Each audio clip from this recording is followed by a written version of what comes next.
Hey Blackie, go serve. The words cracked through the marble atrium like glass, shattering against stone. They weren't whispered. They weren't hidden. They were thrown across the gala floor with the confidence of people who thought their wealth excused cruelty. 5 figures stood together, polished tuxedos, satin gowns, glasses of champagne tilted casually in manicured hands. Their laughter rose in chorus, practiced theatrical. The blonde woman in the center pointed, her diamonds catching the chandelier's glow. To her, it was a performance. To everyone else, it was humiliation disguised as humor. The target of their mockery, a young black woman in a simple yet striking yellow dress, didn't even turn her head. She held her phone to her ear, curls cascading over her shoulders. Her stride measured steady. A younger man in the group leaned forward, smirk curling. Wrong door, sweetheart. Staff entrance is down the hall. Other laughter rippled out again, bouncing off the marble pillars. At the edges of the room, heads began to turn. Some guests frowned. Others looked away, too practiced in ignoring injustice to break the rhythm of their evening. But the young woman's silence cut deeper than any rebuttal. She adjusted the phone slightly, her gaze anchored somewhere far beyond them. Whoever was on the other end of the call, her words came cool, deliberate. Dad, cancel the $750 million deal. Now, before we continue, where are you watching from? Drop your city or country in the comments below. And if you believe in dignity and justice, hit like and subscribe. These stories spark change, and we're glad you're here. Now back to her. The matriarch's grin faltered for half a second, as if she'd heard the number and wondered, but pride drowned curiosity. She's bluffing? She muttered loud enough for those around her to hear. Girls like that don't make calls that matter. Ah! A waiter froze near the back, tray trembling slightly in his grip. His eyes darted from the group to the woman in yellow, and instinct pulled his phone into his palm. A red recording light flicked on. He knew what he was seeing. He knew the weight of this moment. The young woman paused mid-step, not from hesitation, from choice. She raised her chin, and for a beat the room felt smaller, tighter. The air no longer belonged to the ones laughing. It belonged to her. She spoke again, her voice a blade wrapped in velvet. Log every word, timestamp, every gesture. This will not be forgotten. The family's laughter softened, fractured. The joke was no longer safe. What began as entertainment was turning into evidence. And in the silence that followed, the balance of power started to shift. Though only she knew how completely it was about to collapse. The laughter didn't stop, it sharpened. One of the younger men in the billionaire family raised his glass, eyes glinting with cruelty. Did you hear that? She thinks her phone call matters. Maybe she's ordering takeout. His friends howled. The blonde matriarch leaned into his shoulder, chuckling as if the whole gala existed for their amusement. Around them, the room began to fracture. Some guests returned to their meals, unwilling to interfere. Others whispered, discomfort crawling across their faces. A violinist in the corner missed a note, his bow stuttering on the strings, then recovered quickly as if nothing had happened. But the tremor had already spread. The woman in yellow kept walking, her phone still pressed to her ear, every step deliberate. She didn't break stride when the man in the navy tuxedo stepped into her path, blocking her like a gatekeeper. His smile was wide, but his tone cut sharp.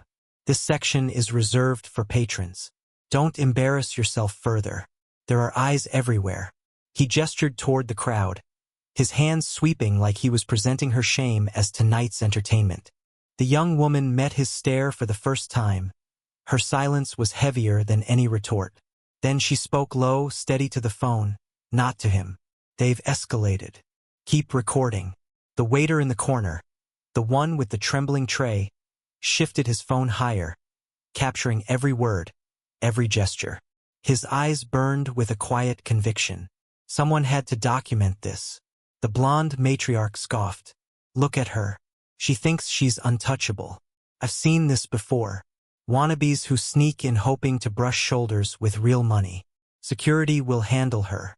But her voice cracked at the edges.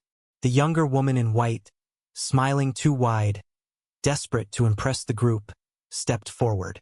She reached out, fingers grazing the sleeve of the yellow dress as if to physically escort her away. "Sweetheart, this isn't your show. Let us save you the embarrassment. Go before you get thrown out." Gasps rose, sharp and unfiltered. A man at the far table muttered under his breath, "That's too far." His companion nodded, gripping her wine glass tighter. The woman in yellow didn't recoil. She simply shifted the phone to her other hand and spoke clearly enough for the hall to hear. Timestamp. Physical contact attempted. Note the witness reactions. The words weren't defensive. They were clinical, logged, as if this was no longer a party. It was evidence gathering in real time. The family laughed again, but it was thinner now, edges frayed by the eyes turning toward them. The matriarch hissed to her group, "Ignore her. She's no one.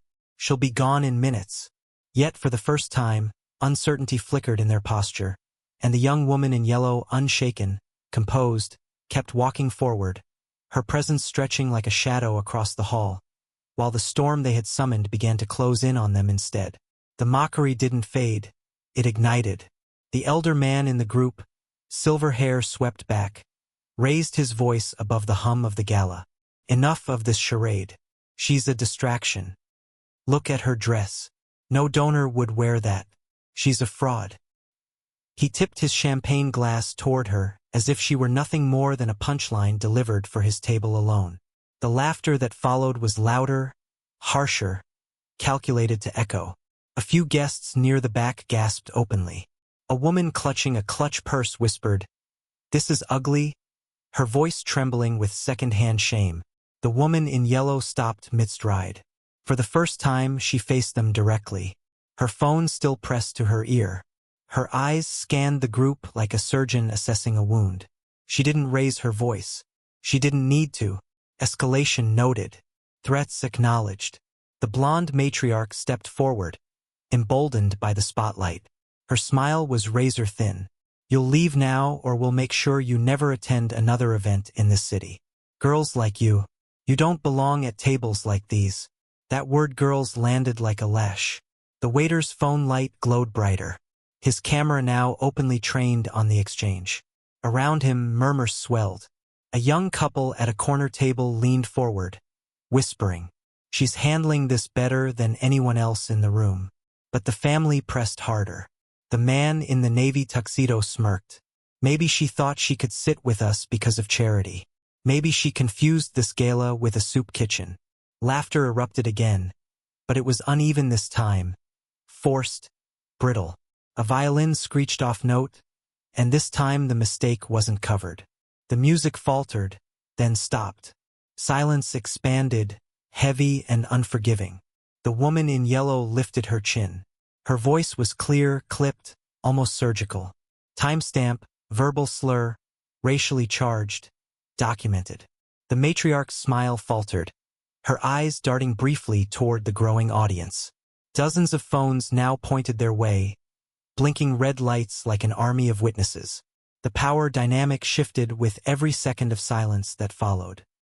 "Still, pride is louder than fear," she scoffed, waving a dismissive hand. "Record all you want. No one cares what she says. Power doesn't bend to theatrics." But the room knew better. Guests shifted in their chairs, some standing, some whispering to one another. The tide was moving, slow but unstoppable. The young woman in yellow turned slightly, her gaze sweeping the hall, her phone never lowered, her posture unshaken.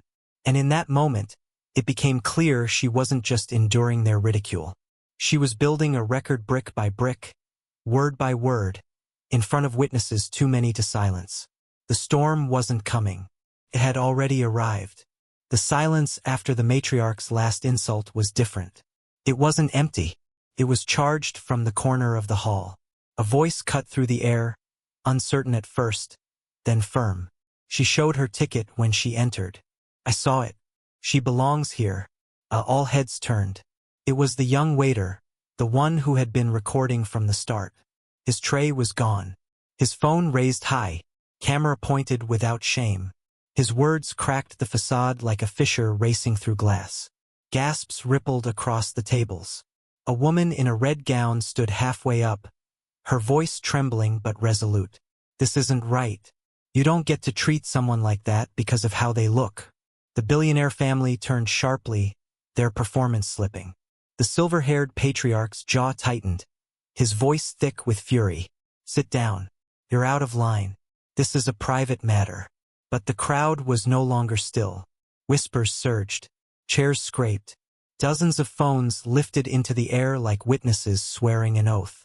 The woman in yellow remained steady, her phone still at her ear.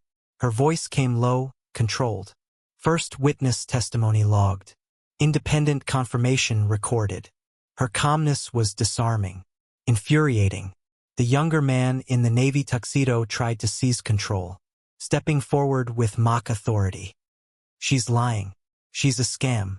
Probably forged that ticket just to sneak in. A new voice rose, this one from the second row of tables. A middle-aged guest, his face flushed with anger. Number I saw a security scan her past myself. It went green. Murmurs grew louder. The narrative was cracking, collapsing under its own weight. The matriarch snapped, her voice shrill now. You people don't know who we are. This is our circle. We decide who belongs.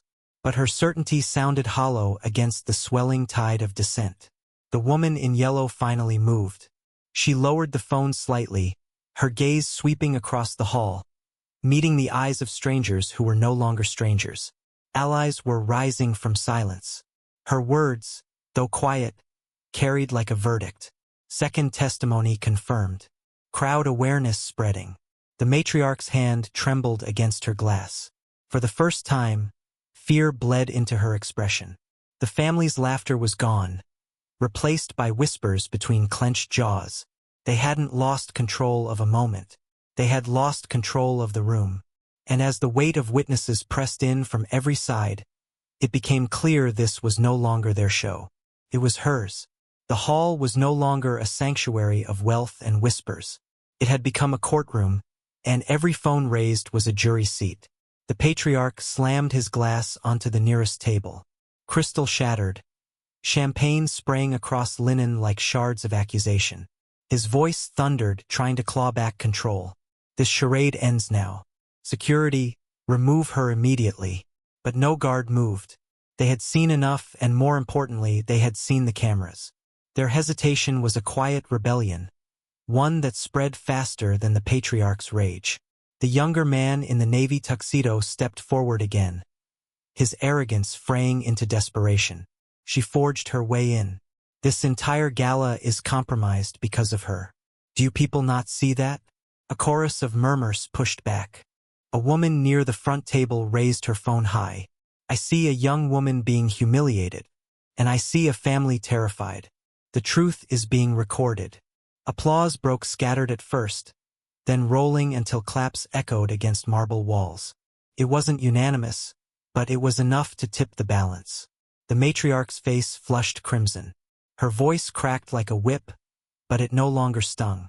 You think this spectacle changes anything? We still own this city. One phone call and every single one of you will regret siding with her.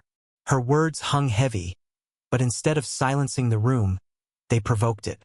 Guests shifted, defiant. A man in a dark green suit stood tall. Number what you're afraid of is that one phone call from her can undo you. The woman in yellow didn't smile, didn't gloat. She only lifted the phone closer, her tone precise, measured, like dictating history in real time.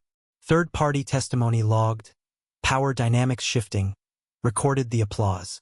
The silver-haired patriarch barked again, but his voice was cracked now, laced with panic. This is slander.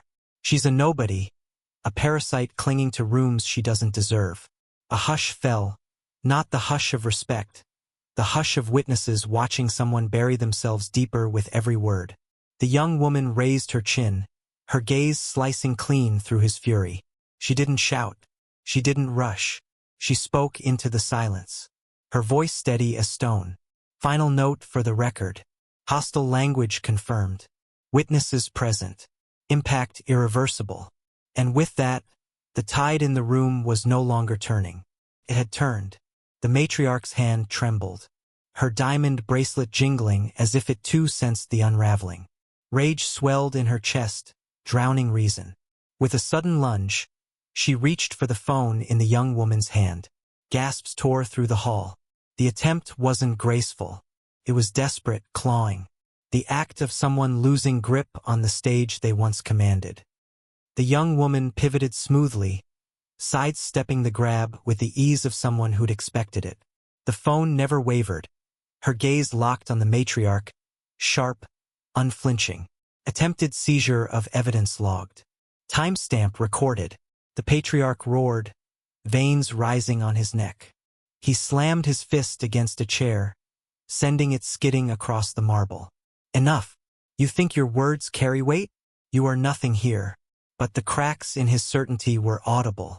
His fury sounded less like power and more like panic. From the crowd, a guest shouted. She didn't raise her voice once. You did. Another joined in louder. She's not the problem, you are. The room shifted again. Chairs scraped back as people rose not to leave but to bear witness. Dozens of phones glowed, catching every frantic gesture of the family, every calm response from the woman in yellow. The younger man in the navy tuxedo made his move next. He stepped forward close enough to invade her space, his voice low but venomous. Put the phone down. Walk away or I'll make you. For the first time, the woman lowered the device from her ear. She held it at her side, her eyes never leaving his. Her voice was soft, yet it carved through the air. Touch me again, and your name won't just be in tonight's recordings. It will be in tomorrow's termination papers. The words detonated in the silence. Murmurs erupted, followed by a wave of gasps. The man's smirk faltered. He looked around, suddenly aware of the dozens of cameras capturing his threat from every angle. He stepped back, muttering under his breath, but the damage was sealed. The matriarch tried to recover, forcing a laugh that rang hollow. Look at her acting like she has power. She's a child playing dress-up in a world she doesn't understand. But no one laughed with her this time. The audience wasn't buying the performance anymore. The young woman raised her phone again, her tone clinical. Final escalation reached physical threat. Crowd intervention noted. Control lost. And in that moment it was undeniable. The family hadn't just crossed a line. They had destroyed it. The hall was vibrating now, not with music, but with tension. Every insult had piled into a mountain of evidence. Every phone in the audience a witness. The family stood cornered, but their arrogance kept them striking like wounded predators unwilling to yield. The woman in yellow, however, never wavered. She lifted the phone back to her ear, voice calm enough to cut against the storm. Dad, it's time. The words landed like thunder muffled beneath velvet. A few nearby guests exchanged startled looks. Dad. Their whispers spread like sparks jumping from one table to the next. On the other end of the line, the voice was low, deliberate, steady enough to still her shoulders. Everything's logged. The deal's waiting on my word. Do you want me to pull it now? She exhaled slowly, her gaze sweeping the family who had mocked her. The matriarch's smirk twitched, faltered. The patriarch leaned in, confusion wearing with denial. Who are you calling? He barked. No one who matters is picking up for you. The young woman tilted her head, eyes glinting like steel, catching light. They already did. The waiter's phone zoomed closer, recording every syllable. The audience was no longer whispering. They were murmuring openly, connecting dots, speculating, realizing. The patriarch's voice grew frantic. You're bluffing. This is smoke. Nothing more. Do you think you can ruin a family like ours with a single call? Her response was quiet, but it hit harder than any shout.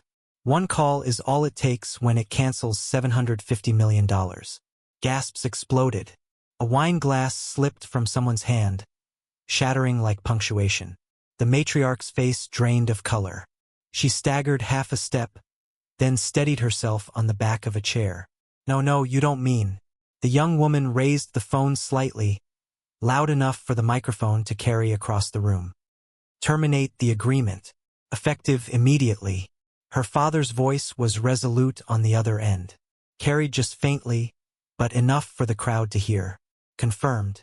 Deal can lead. The words detonated through the gala, silencing every whisper, every laugh. The billionaire family froze in place as if shackled by invisible chains. Phones around the hall captured the exact second their empire cracked. The woman in yellow didn't smile. She didn't gloat. She simply lowered the phone, her eyes fixed on them with unshakable calm. "And for the record," she said evenly, "this is only the beginning." The balance of power had shifted permanently. For a long beat, the gala stood frozen like a photograph suspended in time. The only sound was the faint hum of phones recording, the silent glow of 100 lenses capturing every detail. Then the young woman in yellow lifted her chin and spoke. Her words slow, deliberate, cutting through the hush like a verdict. "You mocked me in this room. You told me I didn't belong. But I am not just a guest." She paused, letting the silence lean in, all eyes fixed on her, waiting for the blade to drop. "I am the daughter of the man who funds this institution, the black CEO whose company owns the very contract your family begged to close." The ripple was instant. Gasps, shouts, the rustle of disbelief across velvet chairs and polished floors. Some guests stood, their hands over their mouths. Others clapped once in shock, then again until applause rolled through the room like thunder-breaking chains. The patriarch's face collapsed, his mouth opened, but no sound came. The matriarch swayed as if the weight of her diamonds had turned to lead. Their heirs, once smug, looked small boys caught stealing, not men in control. And then the doors of the atrium opened. A tall figure stepped inside. Black suit, no tie, no theatrics. His presence was quiet, but it swallowed the hall. The black CEO himself, her father. Conversations died instantly. Phones pivoted. Every whisper, every camera now caught him walking forward unhurried, each step echoing like a gavel strike. The matriarch tried to recover, forcing a trembling smile. This is a misunderstanding. We didn't know she was your." He cut her off with a glance sharper than steel. He didn't raise his voice, but the weight of it landed like a hammer. "You knew exactly what you were doing, and now everyone else knows too." The patriarch's hands shook. He reached out pleading, We've been partners for years. This deal, it means stability. Don't let one scene destroy that." The CEO stopped beside his daughter, resting a steady hand on her shoulder. His words came like a final judgment. "It's already destroyed, not by her, by you." Applause thundered again, louder this time, rising from every corner of the hall. Guests stood in unison, some clapping, some recording, some simply nodding with fierce satisfaction. The family that once towered over the room now looked cornered, diminished, exposed, and at the center, the young woman in yellow didn't gloat, didn't flinch. She simply stood anchored beside her father, the calm eye of a storm that had just rewritten the night. Panic doesn't arrive politely, it crashes. The patriarch's face flushed crimson, his hands gripping the back of a chair like a man drowning and clawing for driftwood. His voice cracked, no longer booming, but shrill. This isn't official. Nothing signed. The deal can still stand." But the words sounded less like conviction and more like begging. The matriarch stepped forward, her diamonds rattling against her collarbone as she tried to steady herself. Her smile was brittle glass. "We've given millions to this museum. We've hosted galas. We've supported this. Can't just vanish over her." She jabbed a shaking finger toward the woman in yellow. Gasps erupted. Phone zoomed closer, capturing every twitch, every venom-laced syllable. "No." A voice rang out from the crowd. It was the man in the green suit who had spoken earlier. His voice was iron now. "It vanished because of you, because you showed the world exactly who you are." Applause broke again, harder, more unified. The sound drowned the matriarch's protest, pressing her back against the table like a wave pushing debris to shore. The heirs, once smirking and smug, stood pale and stiff. One of them muttered to his brother, "This is going viral already." His phone buzzed in his pocket, messages flooding in before the night was even over. The CEO spoke at last. His voice didn't rise, yet every syllable reverberated through marble and bone. Tonight was supposed to be about art, about legacy, but your family made it about arrogance. The patriarch stammered, reaching out again. We can fix this. We can apologize. Issue a statement. The deal can be saved. But the young woman in yellow stepped forward before her father could answer. Her gaze locked on the family, unwavering. You don't get to erase what everyone here saw, what they recorded, what they felt. This isn't just a deal ending. This is a reckoning. Gasps turned into cheers. Some guests rose to their feet, clapping, others chanting, "Justice, justice!" as the sound bounced like fire through the grand hall. The matriarch tried one final gambit, shouting above the noise, "You'll regret this. You can't humiliate us and walk away. Our name still means something." But the young woman cut her down with one line, sharp and final. "Your name used to mean power. After tonight, it only means prejudice." The roar of the crowd swallowed the family whole.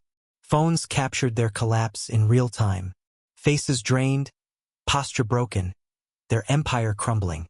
Not behind closed doors, but here in public, under a chandelier's unblinking light. They weren't untouchable anymore. They were history in the making, unmade. The air shifted. The applause quieted, but it didn't vanish. It transformed into anticipation. A hall full of witnesses waiting for the verdict. The black CEO stepped forward, his presence alone commanding the silence. His gaze swept the family that had mocked his daughter. Then the rows of guests still standing with phones aloft. His words came measured, deliberate, every syllable designed to leave no escape. As of this moment, the $750 million agreement with your family is terminated.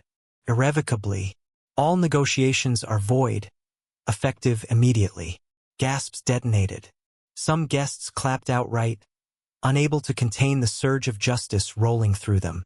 Others whispered in disbelief, as if trying to process the scale of what had just been undone with a single sentence. The patriarch staggered, gripping the tablecloth for balance. "No, you can't. You can't do that. We had terms. We had contracts." The CEO's voice was low, but unflinching. "You had respect and you destroyed it." He raised his hand slightly, and a woman in a tailored suit, his general counsel, who had been waiting at the edge of the hall, stepped forward, tablet in hand. "Termination papers have already been executed," she announced crisply. "Accounts locked, access revoked." The matriarch's knees buckled. She caught herself on a chair, her diamonds clattering like chains against marble. "Please, not like this. Not in front of everyone." But the audience wasn't sympathetic. Phones recorded from every angle. Some guests were smiling, nodding, even clapping in rhythm now. A chorus of vindication swelling louder with every second. The young woman in yellow turned her gaze toward the family. Her voice calm, almost clinical. "Timestamp. Contract terminated. Witness confirmation secured. Public impact irreversible." One of the heirs tried to protest, his words frantic. "We'll sue. This is slander." The lawyer's voice cut him down instantly. "You'll find no standing. Your signatures are worthless now." Applause erupted full, thunderous, undeniable. Guests stood, chairs scraping back in unison, the sound of justice echoing like a gavel strike. The family shrank beneath the weight of it. The patriarch sank into his chair, face pale, hands trembling. The matriarch stared at the chandelier as if searching for an escape. The heirs looked at one another with the hollow eyes of those who realized they had inherited only disgrace. The CEO placed a steady hand on his daughter's shoulder, his voice carrying across the hall like the final blow. "No one humiliates my family and walks away untouched. Tonight, the world sees where true power lives." And the crowd roared its agreement. The gala was no longer a celebration. It was a tribunal. Applause rolled through the marble hall like waves pounding a cliffside. Furious, unrelenting, unstoppable. Guests who had once whispered quietly over champagne now stood shoulder to shoulder, clapping, cheering, chanting as if history itself had chosen this room to break open. At the center, the billionaire family crumbled. The patriarch, once the voice of booming authority, sat slumped. His body folded into the chair like a man decades older than he was. His fists gripped the edge of the linen tablecloth until it bunched under his knuckles. But no words came. Every attempt to speak drowned beneath the sound of applause. His empire wasn't gone in secret. It was stripped from him under chandeliers. In front of every witness, every camera.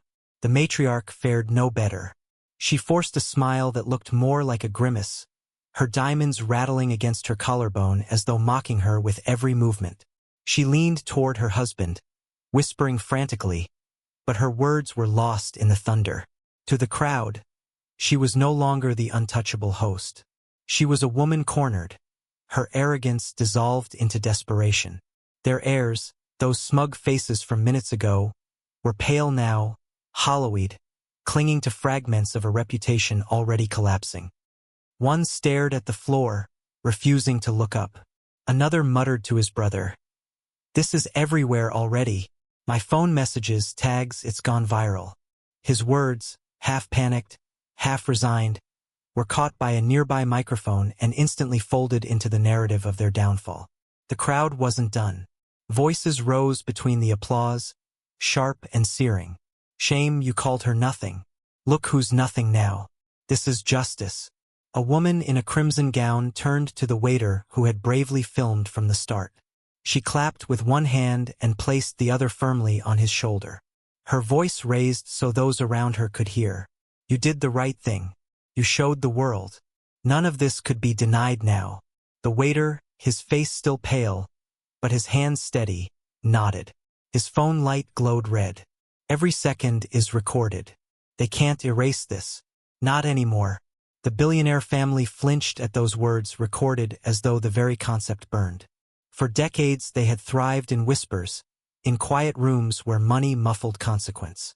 Tonight silence betrayed them. Cameras had replaced quarters. Witnesses had replaced servants. And the crowd, once their audience, had become their accusers. At the center of it all, the young woman in yellow stood anchored, her shoulders squared, her breath calm. She didn't soak in the applause. She didn't gloat. Her eyes stayed fixed on the family who had tried to erase her.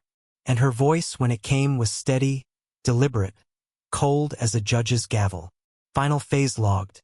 Crowd response unanimous. Reputation collapse irreversible. Phones caught every word. Beams of light bouncing off marble, ensuring her calm testimony would echo across platforms before dawn. The black CEO stood beside her, silent but colossal. His presence alone commanding the respect the family could never buy back. He didn't need to speak, his hand resting on his daughter's shoulder spoke volumes. Power didn't scream. It stood steady. The matriarch rose suddenly, her composure shattering into a scream. "Stop filming us. This is harassment. We'll sue every single one of you." Her voice ricocheted through the hall, shrill, desperate, and then drowned in a wall of laughter. Not cruel laughter, but incredulous, collective disbelief. The crowd wasn't afraid anymore. They had witnessed the truth, and truth gave them courage. Someone shouted back, "You can't sue reality." Another chimed in, "Try suing justice." The patriarch buried his face in his hands. The heirs stared blankly, their wealth powerless against the tide rising around them. The applause surged again, louder, harder. People clapped until their palms stung. Some pounding fists on tables, others raising their phones like torches in a stadium. It wasn't just noise. It was a verdict, one the family couldn't appeal. And in that marble hall, under glittering chandeliers and endless recording lights, the billionaire family learned the one truth money could never buy back: respect. The moment belonged to the woman in yellow, and to every witness who stood with her.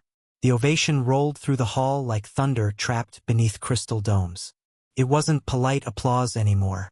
It was raw, visceral, a release of every gasp, every withheld breath from the last half hour. When it finally ebbed, silence fell sharp and absolute. All that remained was the sound of cameras whirring, fingers tapping, the quiet hum of history being recorded. The billionaire family sat defeated, their empire bleeding out in the open. The patriarch's shoulders sagged, His head bowed. His voice cracked. This can't be the end. We've built too much. Decades of power undone by one girl. The Black CEO stepped forward. His presence was gravity itself, pulling every gaze. His voice was low, unhurried, yet heavy enough to nail the words into marble. Not undone by her, undone by you, by your arrogance, by your belief that wealth excused cruelty. Tonight you faced something. Money can't silence the truth. The matriarch trembled. Please, this humiliation, spare us. We can repair this in private away from his hand cut through the air dismissive number. You chose public humiliation and so the ending is public too. Gasps rippled again. Phones zoomed tighter. This was no longer just a collapse. It was a spectacle broadcast justice. Then the young woman in yellow stepped forward. Her voice steady, controlled, cutting through the silence like steel drawn from its sheath. You told me I didn't belong. You laughed at me. You tried to erase me. And yet here I stand while your legacy crumbles in seconds. Her words didn't rise above the crowd. They didn't need to. They sank in deeper because they were calm, because they carried the weight of inevitability. The audience roared. Some clapped. Some shouted. Some stood on chairs just to record her face as she delivered the line. The family shrank further, eyes darting, their names already dissolving into shame. The CEO rested his hand on his daughter's shoulder. His closing words weren't shouted. They were etched. Justice doesn't need volume, it needs presence. Tonight, my daughter proved presence is louder than prejudice. The hall exploded. Cheers shook the chandeliers. The family disappeared into irrelevance before the crowd's very eyes. And as father and daughter walked toward the doors, the woman turned once more, her final words quiet enough to hush the room, devastating enough to seal the night. You thought I was invisible, but from this moment on, you'll never escape being seen for what you are. The doors closed. The gala wasn't remembered for its art. It was remembered for its justice.